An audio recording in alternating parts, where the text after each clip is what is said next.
Hello दोस्तों, स्वागत है आपको आपके अपने YouTube channel D for you study में।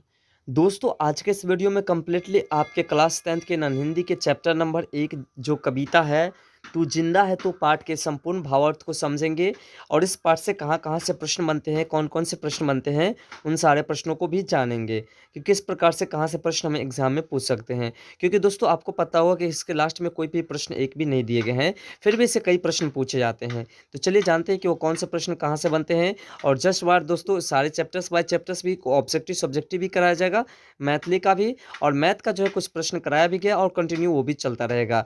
तो दोस्तों, यहाँ पे क्या रहा है कि तू जिंदा है तो कविता में जो है गहरे जीवन राग और उत्साह को प्रकट करती है। अब दोस्तों, यहाँ पे पहला प्रश्न बनता है कि तू जिंदा है तो जीवन में कैसे जीवन प्रकट करने की बात कही गई, तो गहरे जीवन राग एवं उत्साहपूर्ण जीवन। और यहाँ पे दूसरा प्रश्न बनेगा दोस्तों कि गहरे जीवन राग और उत्साह की बात किस कविता में कही गई है या फिर किस पाठ में कही गई है, तो तू जिंदा है तो इस पाठ में कही गई है। इस प्रकार से दोस्तों प्रश्न बनते हैं और इस प्रकार के प्रश्न आपसे एग्जाम में पूछे जाते हैं। दूसरा जो प्रश्न आपका रहता है, जो कि सबसे महत्वपूर्ण प्रश्न, सबसे पहला नंबर प्रश्न में ही गिनती होती है कि तू जिंदा है तो पाठ के लेखक कौन है। तो दोस्तों, इसके लेखक शंकर सलेंद्र है और शंकर सलेंद्र द्वारा लिखा गया पाठ कौन सा है, तो तू जिंदा है तो। ऐसे प्रश्न आपको घुमा फिरा करके पूछते हैं। ठीक है, उसका क्या, इस जीवन राग एवं अतीत को के दुखदाई पलों को भूल करके आशा और जीत की नई दुनिया का स्वागत करने की प्रेरणा देती है। अब दोस्तों, प्रश्न यहाँ पे बनता है कि तू जिंदा है तो अ, तू जिंदा है तो कविता में किसे भूलने की बात कही गई है, तो अतीत के दुखदाई पलों को भूलने की बात कही गई है। इस प्रकार से प्रश्न आपके एग्जाम में पूछते हैं। उसके बाद कह रहा है कि तू जिंदा है तो जिंदगी की जीत पर यकीन कर, अगर कहीं ये स्वर्ग तो उतार ला जमीन पर। यानी कि यहाँ पे कवि कह रहे हैं कि अगर तुम जिंदा है तो फिर जीत पर यकीन भी करना पड़ेगा तुम्हें, है ना। और अगर स्वर्ग कहीं मानते हो तो उसे जमीन पर लाना पड़ेगा, तभी लोगों को पता चलेगा। इसका अर्थ ये होता है दोस्तों कि स्वर्ग आता नहीं है, स्वर्ग महसूस, यानी कि इस दुनिया में अगर सभी कुछ आपको लगे कि हम पा चुके हैं तो मतलब स्वर्ग आपके पास आ चुका है। उसका क्या, ये गम के और 4 दिन, सितम के और 4 दिन, ये दिन भी जाएंगे गुजर, गुजर गए 1000 दिन, कभी तो होगी इस चमन पे भी बहार की नज़र, अगर कहीं है स्वर्ग तो उतार ला जमीन पर। अब यहाँ पे प्रश्न बनने वाली बातें करते हैं। इसमें देखिए, एक जो प्रश्न बनता है यहाँ पे बनता है कि तू जिंदा है तो डॉट डॉट मार देगा और की जीत पर यकीन कर, और इसमें ऑप्शंस में दे देगा जिंदगी मौत, तो यहाँ जिंदगी आप देख सकते हैं, ये प्रश्न बनता है। उसके बाद जो है 2-3 पंक्ति, जैसे कि ये गम के और 4 दिन, सितम के और 4 दिन, ये दिन भी जाएंगे गुजर, गुजर गए 1000 दिन, ऐसे लिख देगा और पूछ देगा यह पंक्ति किस पाठ की है, तो दोस्तों तू जिंदा है तो इस पाठ की है। इस प्रकार से ही प्रश्न बनते हैं। इससे कविताएं से प्रश्न या ऐसे ही बनते हैं, कविता में प्रश्न कहीं पे होते नहीं है, बनते हैं इस प्रकार से।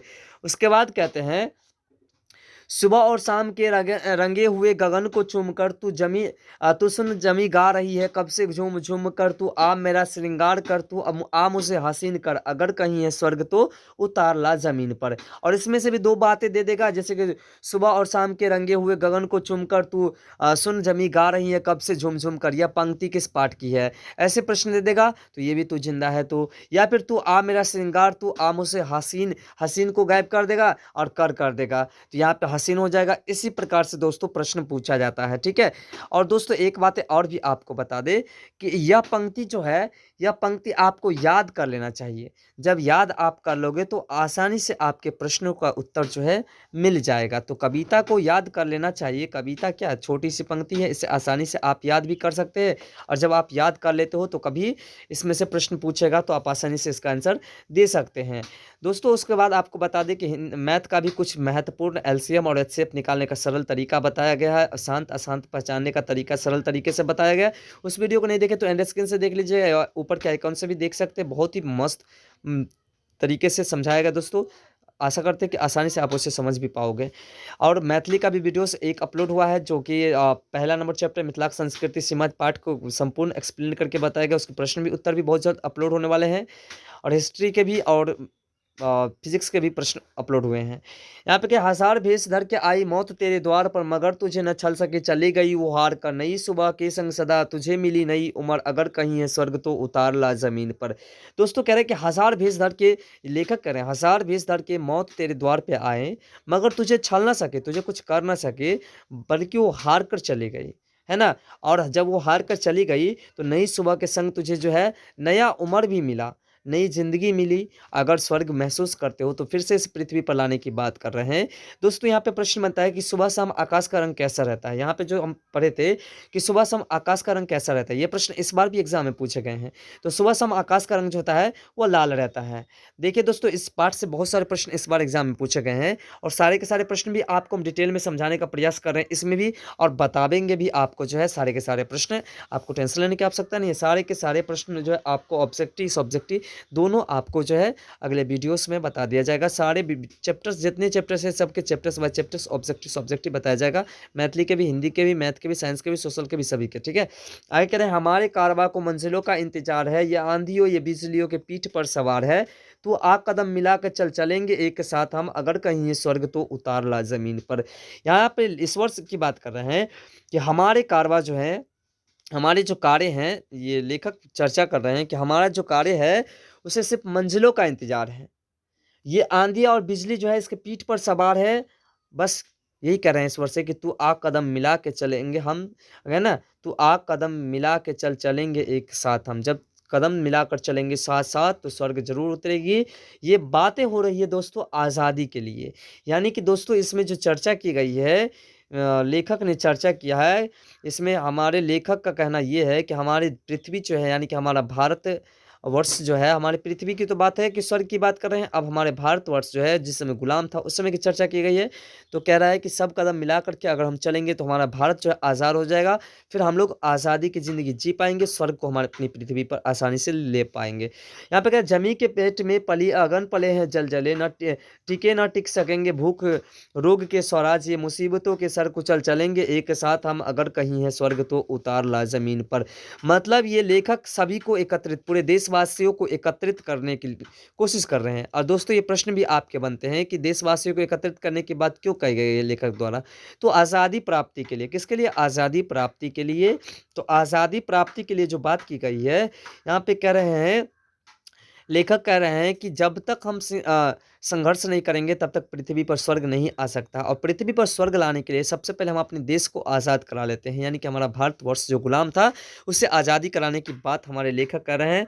उसके बाद दोस्तों आगे जो हमारे इसमें से कुछ बातें हैं जो यहाँ पे कह रहा है कि बुरी है आग पेट की, बुरे हैं दिल के दाग, ये न दब सकेंगे एक दिन बनेंगे इनकलाब, ये गिरेंगे जुल्म के महल बनेंगे फिर नवीन घर, अगर कहीं है स्वर्ग तो उतार ला ज़मीन पर। मतलब कह रहे हैं पेट के जो भूख होते हैं वो क्या होते हैं, बहुत ही बुरे होते हैं, वो कुछ भी करवा देते हैं, और दिल के जो दाग होते हैं वो भी क्या से क्या नहीं करवा देते हैं। लेकिन एक दिन ये इनकलाब ज़रूर होते हैं जब हम जो संघर्ष करते हैं, और कह रहे हैं कि गिरेंगे जुल्म के महल और बनेंगे फिर नवीन घर। जब हम संघर्ष करते चलेंगे और स्वर्ग लाने की प्रेरणा करते चलेंगे तो एक दिन ऐसा ज़रूर होगा कि आएगा। तो दोस्तों इसमें से एक प्रश्न और बनता है कि स्वराज का अर्थ क्या होता है? तो स्वराज का अर्थ जो होता है वो अपना राज्य होता है।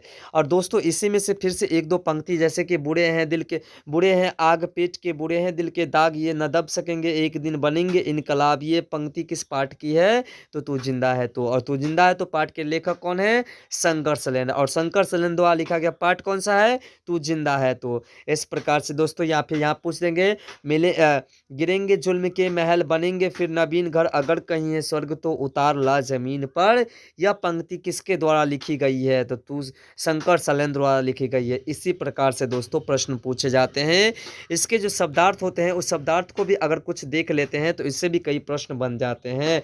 जैसे यकीन मतलब भरोसा, सितम मतलब जुल्म, गुजर मतलब बिताना, चमन मतलब बाग या फुलवारी, और बहार मतलब शोभा सुंदरता, जुल्म मतलब अत्याचार, श्रृंगार मतलब श्रृंगार, और कारबा मतलब काफिला, और जमी मतलब जमीन, और अगन मतलब आग, और जलजले मतलब भूकंप, और स्वराज्य मतलब अपना राज्य। ये प्रश्न कई बार एग्जाम में पूछ चुका है, तो इसमें से और भी प्रश्न पूछ सकते हैं आपके एग्जाम्स में। तो दोस्तों आशा करते हैं कि हमारे द्वारा बताई गई जानकारी आपको पसंद आया हो। अगर पसंद आए तो वीडियो को लाइक कर दीजिएगा, और ऐसे ही मज़ेदार वीडियोस को देखने के लिए चैनल को सब्सक्राइब कर लीजिएगा, और इसका लाभ अगर आप अपने दोस्तों को भी देना चाहते हैं तो अपने दोस्तों में शेयर कर दीजिएगा। तो दोस्तों मिलते हैं अगले वीडियो में इस तरह के टॉपिक के साथ। तब तक के लिए बाय, जय हिंद, जय भारत।